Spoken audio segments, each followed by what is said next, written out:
యేసు ప్రభు శిలువను గురించి మనం చాలాసార్లు వింటున్నాం. ఎంతమంది సేవకులను చెప్పినా, ఎంతమంది స్కిట్స్ వేసినా, పాటలు రాసినా దీనికి ఆధారం ఏంటంటే పరిశుద్ధ గ్రంథం.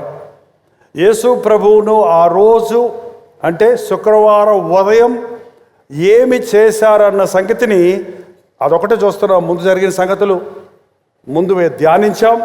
19వ అధ్యాయం వచ్చేటప్పటికి అప్పటికే ప్రభువును కొరడా శిక్ష విధించి ఆయన్ని బాగా కొట్టి 19వ అధ్యాయం 1వ వచనంలో అప్పుడు పిలాతు యేసును పట్టుకొని ఆయనను కొరడాలతో కొట్టించెను.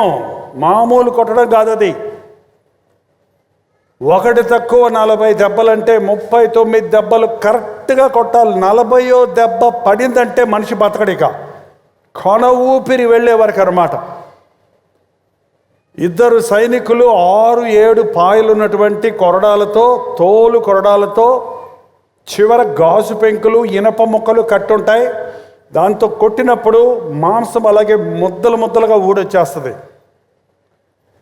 అలాంటి 39 దెబ్బలు కొట్టి వీపంతా నలగగొట్టి, ఎలా తెలిసింది మనకంటే యోహాను, యేసుప్రభు శిష్యుడైన యోహాను రాశాడు. ఆ రోజే రాసి పెట్టిన మాట ఇది. పిలాతు కొట్టించిన తర్వాత సైనికులు వాళ్ళకి తమాషా, వాళ్ళకి సరదా, నేరస్తుల్ని హింసించడానికి వాళ్ళు ఫుల్గా తాగేస్తారంట. ఎందుకంటే మానవత్వం అంటది కదా, మరో మనిషిని కొడటానికి బాధ కదా. కాబట్టి వాళ్ళు పిచ్చెక్కినోళ్ళలాగా తాగేసి పిచ్చి పిచ్చిగా హింసించేస్తారు. అందులో యేసు ప్రభు విషయంలో బహు ఎగతాళి చేస్తూ ఆయన రాజు అని చెప్పుకున్నాడని ముళ్ళతో కిరీటము అల్లి ఆయన తల మీద పెట్టి, ఇవి బైబిల్లో ఉన్న మాటలు. ముళ్ళ కిరీటము, రక్తశిఖమైనటువంటి ముఖంతో వీపంతా నలగొట్టబడిన సమయంలో ఆయన అంగి తీసేసి ఊదారంగు వస్త్రమును తొడిగించి, ఊదారంగు అంటే ఒక విధమైన ఎర్రటి వస్త్రాన్ని ధరింపజేసి రాజులు వేసుకునే రాయల్ కలర్గా ఒక గుడ్డలా చుట్టి యూదుల రాజుకు శుభమని ఆయనను అరచేతులతో కొట్టి, ఏ మనిషి భరించలేడు. ఎంతమంది మూవీస్ తీసినా, ఎన్ని ట్రిక్స్ తోటి అది యేసుప్రభు శ్రమను చూపించాలని ఆశించినా, మన ప్రభు మన కొరకు చేసిన త్యాగాన్ని మనంతట మన విశ్వాసంతో మన మనోనేత్రాలు తెరవబడినప్పుడు మాత్రమే మనం గ్రహించుకోగలము. ఎంత శ్రమను, ఎంత వేదనను, ఎంత అవమానమును, ఎంత శిక్షను మన ప్రభు మన కొరకు భరించాడో అన్నది. అది నిజంగా మనం గుర్తిస్తారండి. పాపం జోలికి పోం మనం. అది నిజంగా యేసయ్య నా కొరకు సెలువులో యాగమయ్యాడన్నది మీరు నిజంగా నమ్మితే మీ బ్రతుకు వన్స్ ఫర్ ఆల్ ఒక్కసారి మీరు మారిపోతుంది. ఏటో వారం మారుతారు, పండగకి మారుతారు, సీజనల్గా మారుతారు, కష్టాలు వచ్చినప్పుడు ప్రభు అంటారు. ఇది కాదండి క్రైస్తవ భక్తి. ఎంతమంది సిలువను వ్యక్తిగతంగా నమ్ముతున్నారు? ఎంతమంది క్రీస్తు నీ కోసమే కొట్టబడ్డాడు, అవమానపరచబడ్డాడు, నీ వీపు మీద పడవలసిన దెబ్బలన్నీ ఆయన మీద పడ్డాయి, నీకు రావలసిన అవమానమంతా ఆయన భరించాడు, నీ నిందంతా ఆయన భరించాడు, నీ శిక్షంతా ఆయన భరించాడని నమ్ముతున్నారు. ఆయన వీపును వేరు కొరడాలతో కొట్టి, ఆయన అరచేతులతో కొట్టి, ఆయన్ని ముళ్ళ కిరీటం పెట్టి, 5వ వచనం చూడండి. ఆ ముళ్ళ కిరీటమును ఊదారంగు వస్త్రము ధరించిన వాడై యేసు వెలుపలికి రాగా పిలాతు, ఇదిగో ఈ మనుష్యుడు అని వారితో చెప్పాను. ఆయన అలా తీసుకొచ్చి నిలబెట్టినప్పుడు అండి, ఒళ్ళంతా రక్తపు ముద్దగా ఉంది, ముఖం మీదంతా రక్తం కారుతుంది. ఒక రెల్లు ఇచ్చారు చేతికి, దండం, రాజు దండంలాగాని. ఒక రెల్లు అంటే ఒక కర్ర ముక్క లాంటిది. అక్కడ నిలబడ్డప్పుడు, ఆయన చేతులు కట్టుకొని నిలబడ్డప్పుడు చాలామందికి అక్కడ ఆశ్చర్యం వేసింది. ఈయన గాలిని సముద్రాన్ని గద్దించాడు కదా, పుట్టుగుడ్డివాడికి కాళ్ళు ఇచ్చాడు కదా, పుట్టుగుడ్డివాడి కళ్ళు ఇచ్చాడు కదా, పేతురు అత్తను ముట్టగానే ఆమె జ్వరం ఎగిరిపోయింది కదా, నానా విధములైన బంధకములలో ఉన్నవారిని విడిపించాడు కదా, ఈయన ఎందుకు ఇలాగా ఏ చేతగాని వాళ్ళ నిలబడ్డాడు? ఒక్కసారి విజృంభిస్తే, ఆయన మహిమ చూపిస్తే ఎంత బాగుంటని అక్కడ ప్రభు ద్వారా మేలు పొందిన వాళ్ళు, నా యేసు ప్రభువుని ఎవరు కట్టేయలేరులే, కొట్టేయలేరులే, చూడు ఆయన మహిమ చూపిస్తాడని ఎదురు చూస్తూ ఉన్నారేమో. కానీ ప్రభు వదకు తేబడిన గొర్రె పిల్లవలే మౌనంగా ఉన్నాడు. ఎందుకొరకో తెలుసా? ఆయన నోరు తెరిస్తే నీకు నాకు ఈ రోజున విమోచన లేదు. ఆయన విడుదల పొంది ఉంటే ఆ రోజు తనను తాను విడిపించుకోవడానికి ప్రయత్నిస్తే ఈ రోజున మన పాపానికి ప్రాయశ్చిత్తం చేసేవాడు మరొకడు లేడు. నమ్మండి ఈ విషయాన్ని. అక్కడున్న పరిసయ్యులు శాస్త్రులు అంటున్నారు, సిలువేయండి, సిలువేయండి, సిలువేయండి అని అరుస్తున్నారు. వాళ్ళకి అంత బాధ, అంత శ్రమ పెట్టినా వాళ్ళకి తృప్తి లేదు. ఆయన్ని ఎలా సంహరించాలా అని అసూయపరులు. ఎందుకో తెలుసా? చనిపోయిన లాజరును తిరిగి లేపాడు 4 దినాల తర్వాత. ఎప్పటి నుంచో అసూయతో కక్షతో ఉన్న ఆనాటి పరిసయ్యులు, శాస్త్రులు, మత పెద్దలు, యూదా పెద్దలు యేసుక్రీస్తు మెస్సయ్య అని ప్రవచనాల నెరవేర్పుగా వచ్చాడని ఎరగని వారు, లోకమంతా ఆయన వెంట వెళ్ళిపోతున్నాడు, ఆయన మన దగ్గరికి ఎవరో రారని అసూయతో ఆయన్ని సంహరించాలని ఆలోచిస్తూ ఉన్నారు. అదను చూసుకున్నారు. యూదా దొరికాడు. వెండి నాణాలు ఇచ్చి ముద్దు పెట్టి అప్పచెప్పాడు. పట్టుకొచ్చి పెట్టినప్పుడు దేవుడు, యేసు ప్రభు శక్తి లేనివాడు అనుకుంటున్నారు. చాలామంది ఈ రోజుకి అపహసిస్తున్నారండి. మీ దేవుడు ఏంటి 3 మేకల మీద వేలాడేవాడు, కర్ర మీద వేలాడేవాడు దేవుడు ఏంటి? తను తాను కాపాడుకోలేనివాడు మమ్మల్ని ఎలా కాపాడతాడు? ఆయన సిలువలో వేలాడుతున్నప్పుడు అలాగే అరిశారు అక్కడ ఉన్న వాళ్ళు. నిన్ను నువ్వు రక్షించుకో, మమ్మల్ని కూడా రక్షించు, నువ్వు దేవుడు అయితే దిగిరా అన్నాడు. దిగి రాగలడు ఆయన.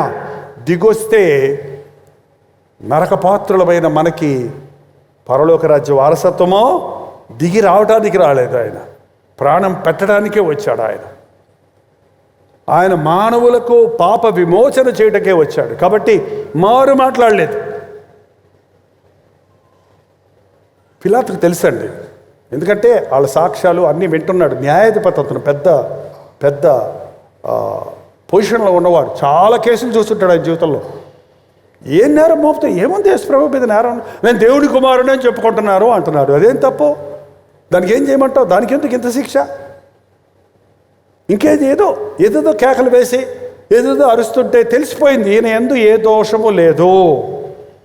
మామూలుగా నేరస్తుల్ని కొడతా ఉంటే తిడతా ఉంటారు. మీకు తెలుసా సంగతే? తెలీదా? మన ఇంట్లో మన పిల్లలే కొట్టండి, తిట్టబోతే అడగండి, అరవబోతే అడగండి వాళ్ళు. బట్ చూస్తున్నాడు పిలాతు, ఈయన అన్నీ భరిస్తున్నాడే కానీ గుడ్లురిమి చూడటం లేదు, కనీసం తిరగబడటం లేదు, డిఫెండ్ చేసుకోవడానికి ప్రయత్నిస్తాం లేదు. ఆయనకు అర్థమైపోయింది ఈయన యందు ఏ దోషమో లేదు అని. కానీ ఒక ఆధారం కావాలి విడిపిస్తానికి. పిలాతు భార్య యేసుప్రభు మాటలు విన్న విశ్వాసి. ఆయన న్యాయపీఠం మీద ఉండగా ఒక బొడ్రోతోటి ఒక స్లిప్ పంపించింది, ఆ నీతిమంతుడు జోలికి పోకయ్యో అని. ఆ మాట ఈ మాటను బట్టి ఎలా విడిపించాలని ప్రభు దగ్గరకు వచ్చి ఏమడిగాడు చూడండి, 9వ వచనం మాట. నీవెక్కడి నుండి వచ్చావని యేసును అడిగాను.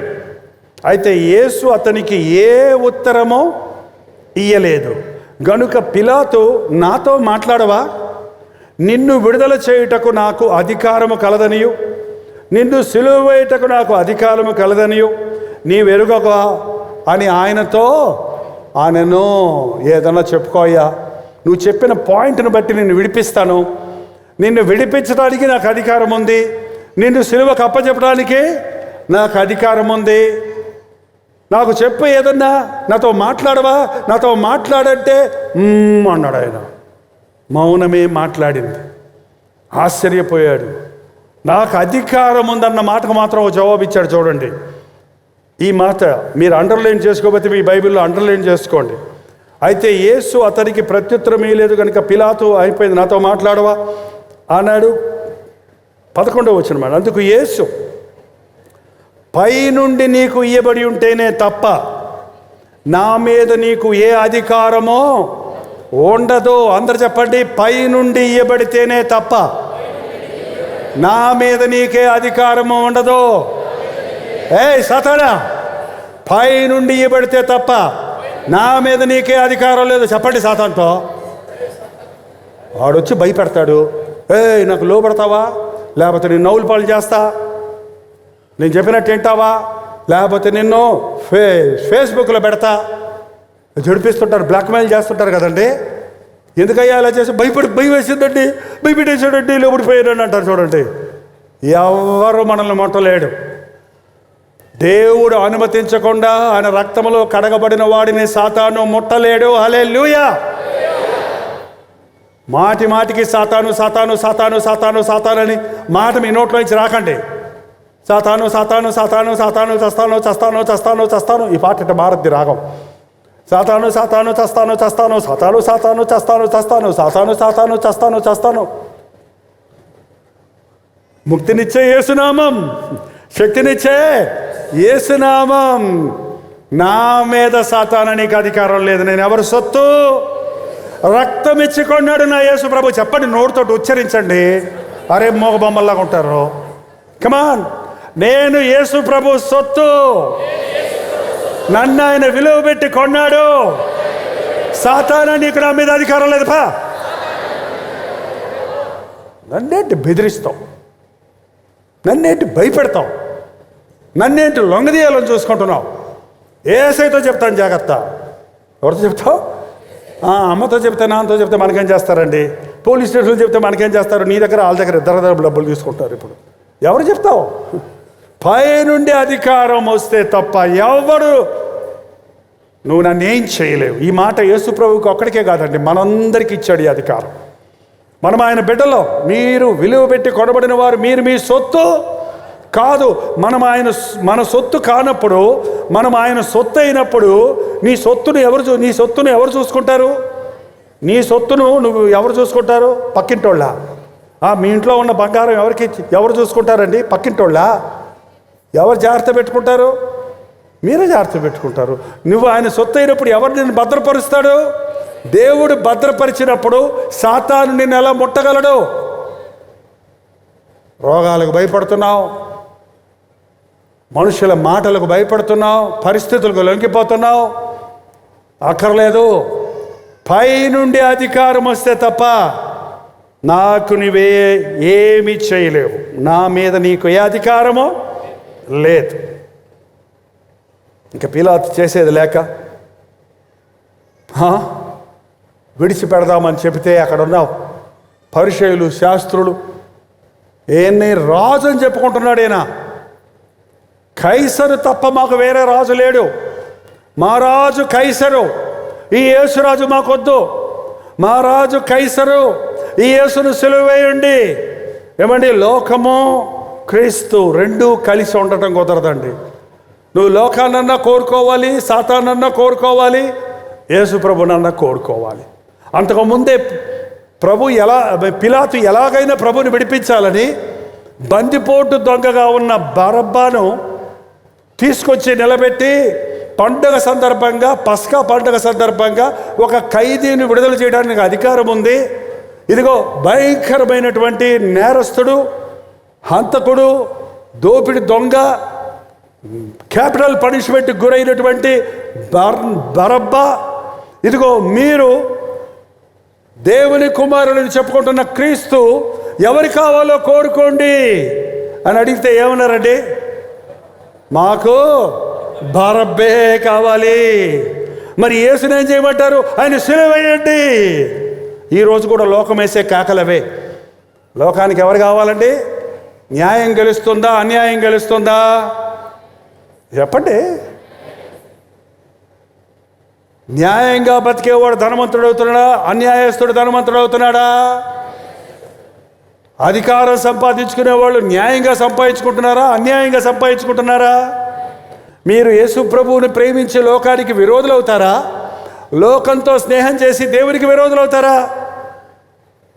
మాట్లాడరంటే మిమ్మల్ని అడిగేది నేను. ఎవరు కావాలి? యేసు ప్రభు కావాలా, బరబ్బా కావాలా? మీ రాజైన క్రీస్తు కావాలా, లోకరాజైన కైసరు కావాలా? ఎవరు కావాలి? అబ్బే ఇప్పుడే భయం వేస్తున్నట్టుంది, కొర్రాలతో కొడతారేమో ఎవరంట అని. మీరే ఎంత భయపడితే ఆ రోజు కళ్ళారా చూస్తున్న వాళ్ళు ఎంత భయపడి ఉంటారో పాపం. ఎవరైనా కేసే కావాలంటే వాళ్ళు నోర్లు నొక్కేసి పక్కకు తోసేసి ఉంటారండి. ఖచ్చితంగా యేసు కావాలని కోరుకున్న వాళ్ళు కూడా ఉండుంటారు, కానీ వారి కేకలే గెలిచను ఉన్నది బైబిల్లో. ఎవరి కేకలు?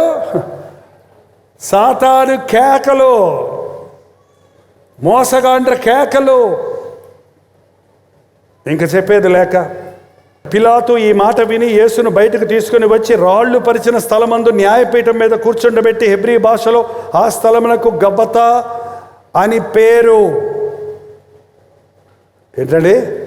ఇదిగో మీ రాజు అని యూదులతో చెప్పగా వారు ఇతన్ని సంహరించుము, సంహరించుము, సిలువ వేయము అని కేకలు వేసిరి.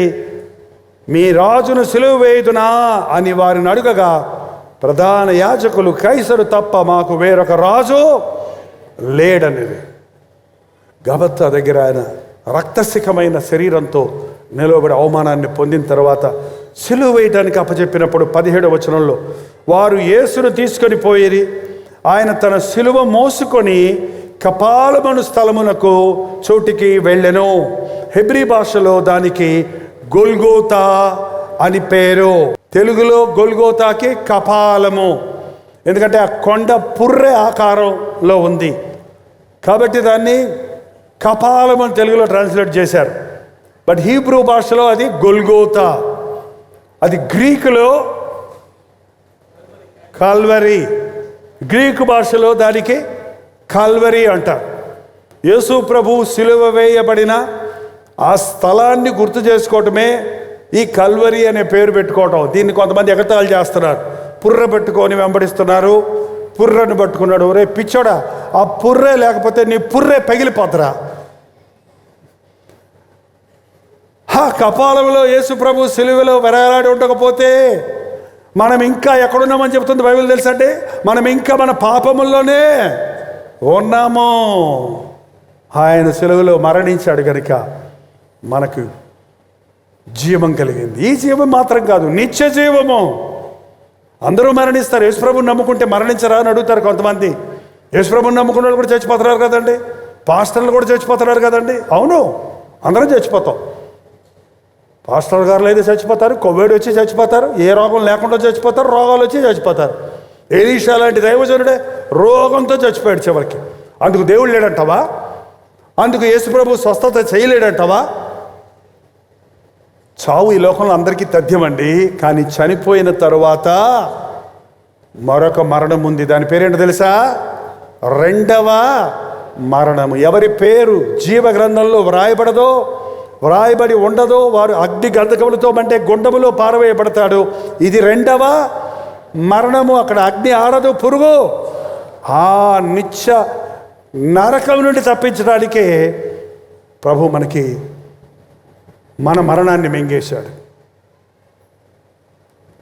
నా యందు విశ్వాసం వచ్చిన వాడు మరణించడు, మరణించినను తిరిగి దాన్ని పౌలు అన్నాడు, నా మట్టుకైతే బ్రతుకుట క్రీస్తే, చావైతే లాభం. అంటే అర్థమేంటి? పరలోకం, ప్రభుతో ఉంటారు. అది గొప్ప భాగ్యం నాకు. మన మరణాన్ని సిలువలో భరించాడు ప్రభు. ఆ గొల్గోతా కొండ మీద ఆయన్ని తీసుకుని వెళ్ళి అక్కడ ఈ వైపున ఒకడిని ఆ వైపున ఒకడిని మధ్యన యేసును ఉంచి ఆయనతో కూడా ఇద్దరిని సిలువ వేసిరి. 3 సిలువలు చూస్తున్నాం. ఆ మధ్య సిలువ ఆ ఘోరమైన ఆ నేరస్తుడైన బరబ్బా కొరకు చేసింది. ప్రధాన నేరస్తుడైన ఆ రోజున రోమ్లోనే ప్రధాన నేరస్తుడిగా చాలాసార్లు తప్పించుకున్నప్పుడు పట్టబడినటువంటి ప్రధాన నేరస్తుడి కోసం చేసిన సిలువ.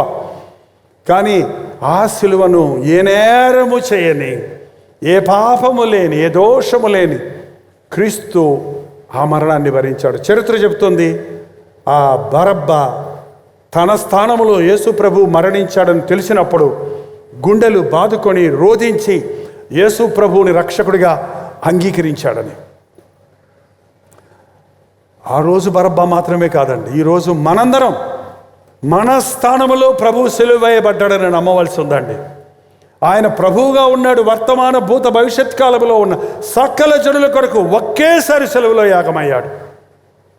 ఇది నమ్మితే మనం పుట్టక ముందే మన పాపములకు ప్రాయశ్చిత్తం చేసిన క్రీస్తు ఈరోజు సజీవుడిగా మన ముందు ప్రత్యక్షమవుతున్నాడు. అందుకే క్రైస్తవ భక్తి నిరూపణలతో కాదండి, విశ్వాసం. అయ్యలారా, రక్షణ పొందుటకు మేమేం చేయాలి? ప్రభువైన యేసుక్రీస్తునందు విశ్వాసం ఉంచు, అప్పుడు నీవు నీ ఇంటి వారు రక్షించబడతారు. యేసుక్రీస్తు రక్తము ప్రతి పాపము నుండి మనలను పవిత్రులుగా చేయును. నిలబడండి. యేసు రక్తం ఈ రోజున మన మధ్య ప్రవహిస్తూ ఉంది. మన మనస్సాక్షులు శుద్ధి చేసుకుందాం, మన జీవితాలు శుద్ధి చేసుకుందాం. మారు మనసు పొంది ఇంకా దేవునితో సరిలేని వారు ఈ సమయంలో మీ హృదయాలు సరిచేసుకోనండి. ప్రతి ఒక్కరూ నోరు తెరిచి ప్రభు దగ్గర నీ కొరకు ఇంత త్యాగం చేసిన, ఇంత ప్రేమ చూపించిన ప్రభువును స్తుతించండి. కల్వరి సిలువ కట్టుకథ కాదు, సిలువ యాగము ఒట్టిది కాదు. యేసయ్య నీ కోసమే ఈ లోకంలోనికి వచ్చాడు. నీవు పుట్టకముందే నీ పాపం కొరకు ప్రాయశ్చిత్త బలిగా ప్రారంభించాడు. ఇది నమ్మండి. ఇదిగో సిలువలో వ్రేలాడుతున్న యేసు వైపు చూడు. నా కొరకు నీవు యాగమయ్యావా? నీ కొరకు నేను జీవిస్తాను యేసయ్యా. ఒక పద్ధతి చేయి, నోరు తెరిచి చెప్పండి దేవుడితో. నన్ను రక్తం ఇచ్చి కొన్నావా? నీ చిత్తం నేను చేస్తానయ్యా. నేను అనుకున్నది కాదయ్యా, నా చిత్తము కాదు, నీ చిత్తమే నా బతుకులో సిద్ధించును గాక. యేసు ప్రభు నేర్పిన ప్రార్థన ఈరోజు మనం చేద్దాం. దేవుని చిత్తం ఉత్తమమైంది. ఆయన మీ కొరకు మేలుకరమైన తలంపులే కానీ హానికరమైన తలంపులు లేవు. ఆయన నమ్మిన వారిని వదిలిపెట్టేవాడు కాదు. ఆయన నమ్మిన వారిని ఆకలి కొననివ్వడు. సింహపు పిల్లలు లేమి కలగా ఆకలి కొట్టవి కానీ యెహోవాని ఆశ్రయించిన వారికి ఏ మేలు కొదవడదు. లోకానికి భయపడుతున్నావా? లోకపు డబ్బు ఆకర్షిస్తుందా? యేసు వైపు చూస్తే, యేసులోని బుద్ధి విజ్ఞాన సర్వ సంపదలు నువ్వు గుర్తిస్తే ఈ లోకం పెట్టగా ఉంటుంది. నీ లాభాలన్నీ నష్టాలుగా ఎంచుకోగలుగుతావు. ఎంత గొప్ప దేవుడు నిన్ను ప్రేమిస్తున్నాడు, నీకోసం ఏకమయ్యాడు. నేనుండి స్థలంలో మీరును ఉండేలాగా మరల వచ్చి తీసుకెళ్తానన్న ప్రభు త్వరలో రాబోతూ ఉన్నాడు. సిద్ధమా? సిద్ధంగా ఉన్నానయ్యా.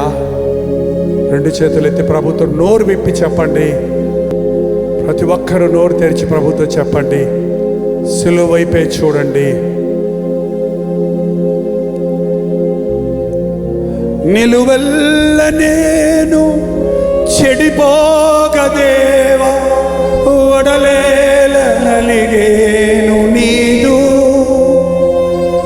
నిలువెల్ల నేను చెడిపోగదేవా, ఒడలేల నలిగేను నీదు.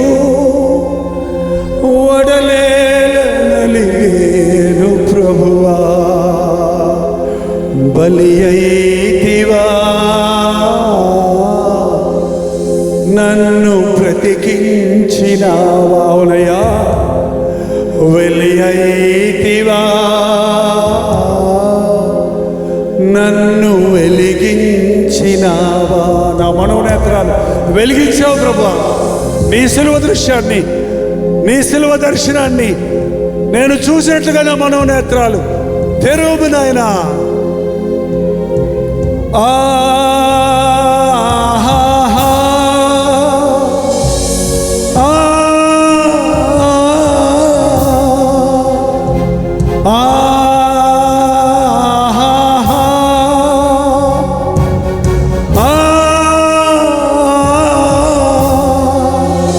నిలువెల్ల నేను చెడిపోగదేవా, ఒడలేల నలిగేను నీదు. అయ్యో, నిలువెల్ల నేను చెడిపోగదేవా, ఒడలేల నలిగేను నీదు. యేసయ్యా, వెలిగేను ప్రభువా, బలి అయితివా, నన్ను బ్రతికించినావా, వెలి అయితివా, నన్ను వెలిగించినావా.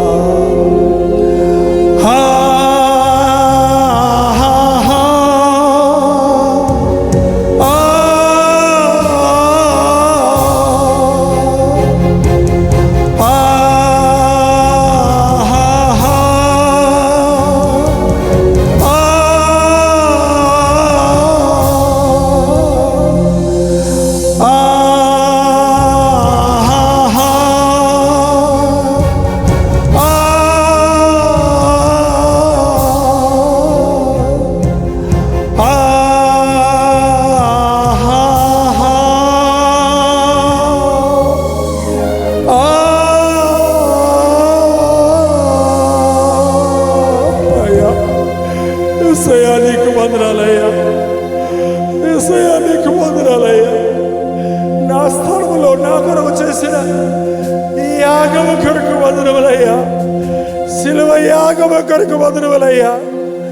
నా నిందను, నా అవమానాన్ని, నా పాపమును, నా శాపను భరించి నన్ను విమోచించిన కొరకు నాయన నీవు బలైపోయి నన్ను బ్రతికించాలని, నిరంతరము నీ రాజ్యంలో ఉండాలని ఎంత ప్రేమ నా పట్ల. నేను నిన్ను ఇంకా ఎరగక ముందే, నేను నిన్ను దూషించిన, నేను నిన్ను నిర్లక్ష్యపరిచిన, ఇంకా నన్ను ప్రేమిస్తున్నావే. ఊహ కదదయ్యా ఈ ప్రేమ, అర్థం కాదయ్యా మాకు ఈ ప్రేమ. మా సొంత వారే మమ్మల్ని ప్రేమిస్తలేదే, మా ఇంటి వారే మమ్మల్ని ప్రేమిస్తలేదే, మేము ప్రేమించిన వాళ్ళే మమ్మల్ని ప్రేమిస్తలేదే. మేము నిన్ను ద్వేషించిన, మేము నీకు శత్రువులుగా ఉన్నా, మేము అపహసించిన, నీవు ఇంకా మమ్మల్ని ప్రేమిస్తున్నావా? ఎంతటి ప్రేమ యేసయ్యా! ఈ ప్రేమని ఈరోజు చుర్రుకుంటున్నామయ్యా, ఈ ప్రేమని ఈరోజు గుర్తిస్తున్నామయ్యా. ఇంకా ఎవరైనా నేత్రాలు తెరవకపోతే, ఇంకా ఎవరైనా హృదయాన్ని కఠినపరుచుకుంటుంటే, నజరేయుడైన యేసుక్రీస్తు నామములో మోయబడిన ప్రతి హృదయాన్ని తెరిచినాము నాయన.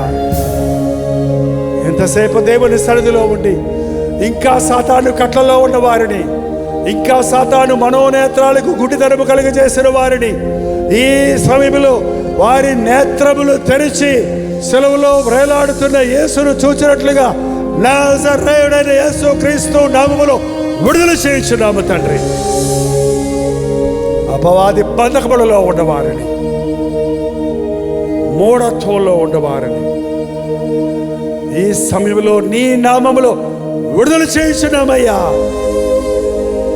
ఈ సులభ దర్శనం పొందిన వారు ఆనాటి పౌలు వలె రోషం కలిగి నీ సాక్షులుగా బ్రతకడానికి సహాయం ఇచ్చింది. నిన్ను నమ్మామని చెప్పే మేము, నా కోసమే యేసయ్య సిలువలో ప్రాణమిచ్చాడని నమ్మే మేము వెనుకున్న వాటిని మర్చి ముందున్న వాటి కొరకు వేగిర పడటానికి సహాయం ఇచ్చింది. పాపమును విడిచి, యవ్వనేచ్ఛలను విడిచి, లోకాశలను విడిచి ప్రభువునకు ప్రార్థన చేయు వారితో కూడా నీతిని, ప్రేమను, సమాధానమును, విశ్వాసమును వెంటాడుటకు సహాయం చేయి నాయన. అలిసిన మా గుండెలను, కృంగిన మా బ్రతుకులను మరొక్కసారి సేద తీర్చి ఈరోజే పునరుద్ధానపు శక్తితో మేము ఇక్కడి నుంచి వెళ్ళుటకు సహాయం చేయమని క్రీస్తు నామములో అడుగుచున్నాము తండ్రి. ఆమేన్.